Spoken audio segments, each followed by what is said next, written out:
East constituency.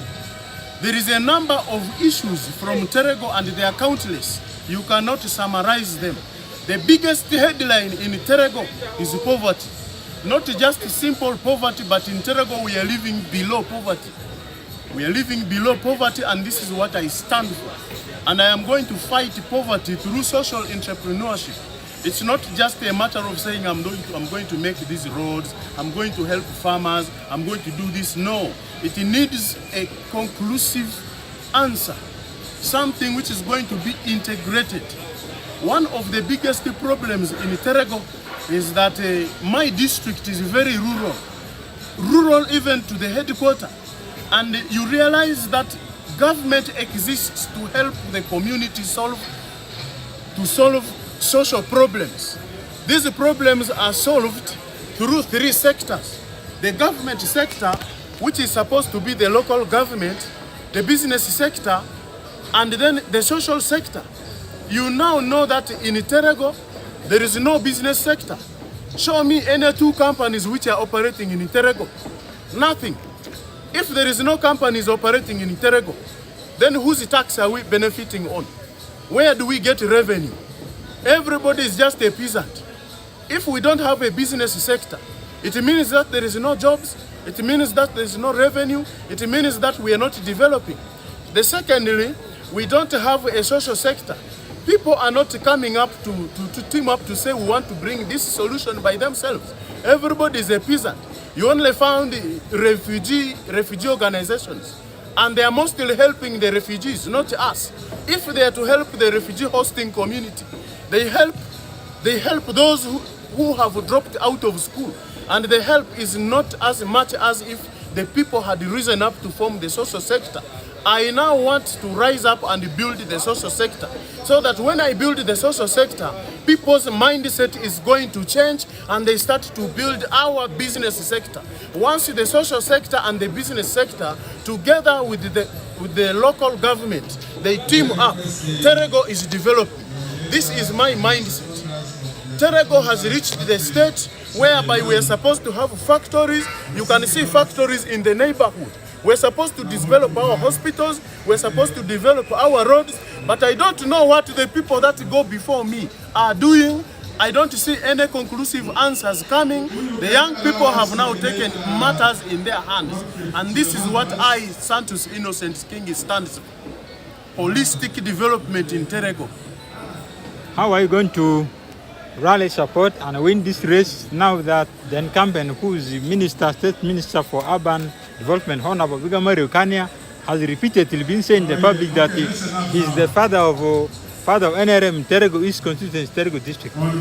I will tell you that in the Lubara culture, elders, when you reach a certain size, you are supposed to let the children learn and lead. So I know my opponent will do nothing because I did not request from somebody before coming to nominate myself. It has been something very intrinsic within me. I have started reasoning this since 2021. So I have fire boiling inside me to serve my people. So to think of someone is less than useless to me. I will not think about them. But to rally the people have already seen me on the ground. I have been communicating with them. I'm still going to continue communicating with them. One thing we must all appreciate here and know is that people need change. And they need a lion to take up the change of our land. A lion cub has risen up. That's all I can tell them. A cub, they need a lion, and a cub has risen up to grow into a full lion. So I call for their humble support Honorable Kingi. You have been waiting for a leader, now the leader has come. This is all I can tell my people of Terego East. When you look at the environment, apparently there's global warming, and if you see Terego district is also not been spared because there's environmental degradation that side, one over influx of refugees, and also two, charcoal burning. What does your manifesto talk when it comes to issues of environment? My manifesto says that once we have established Terego East Social Entrepreneurs Uganda Limited, it is going to embark on environmental restoration. And our major issue here, it's going to, just like I said before, we are looking at a holistic answer whereby it's not just about planting trees, but also about stopping what is causing the tree cutting.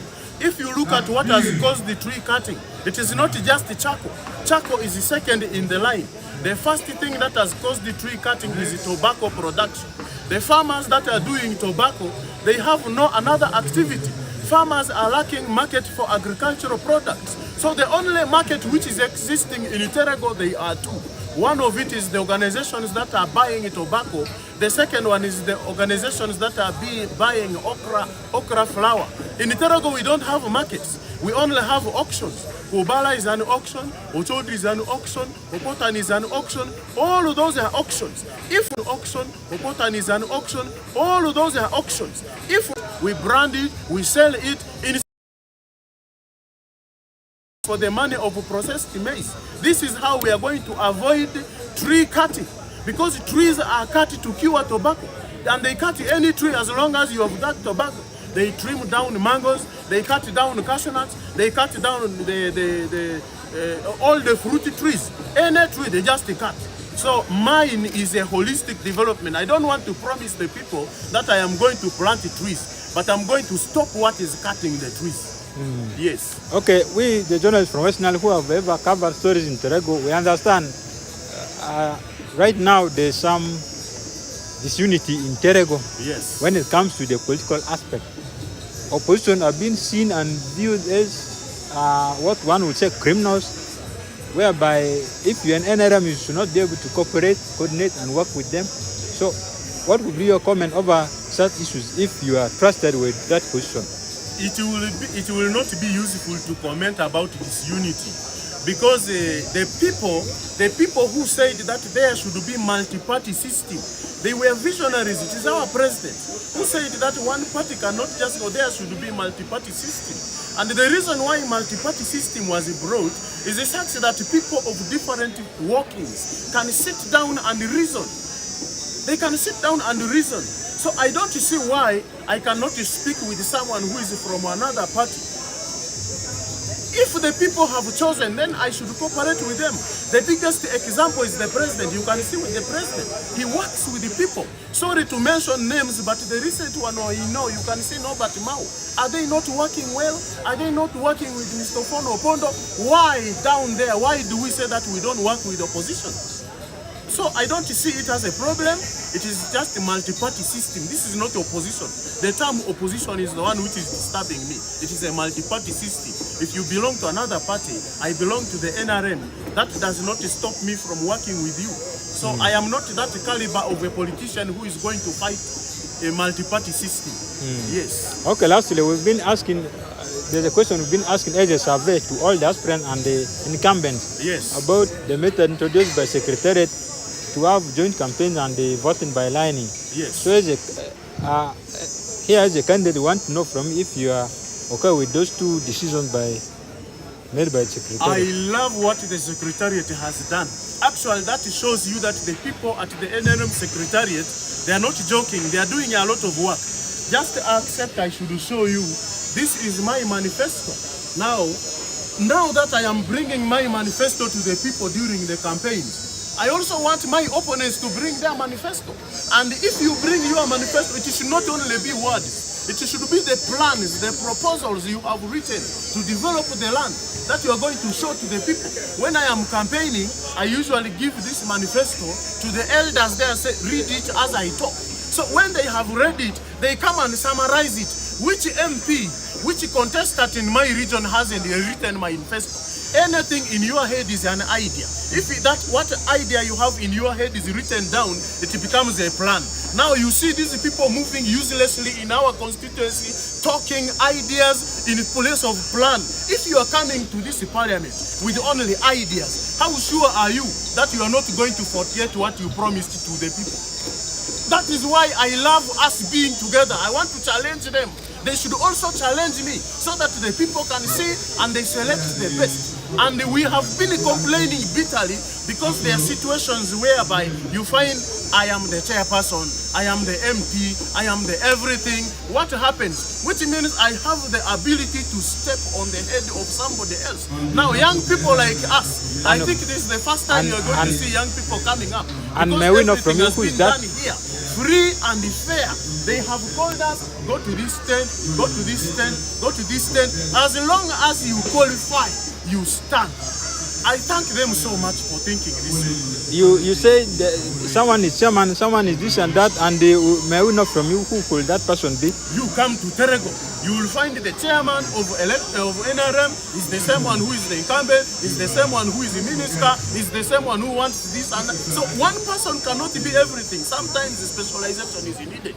So because of this, you find that someone is wielding a lot of power. You have the ability to control the NRM chairpersons in the different levels, the registrars at the different levels. Everybody is just under you. Nobody can turn their neck. If they could go ahead to streamline this, I'm telling you, young people are going to grow our land. Yes. Okay, thanks so much, Santus Innocent. With this energy you have spoken, we can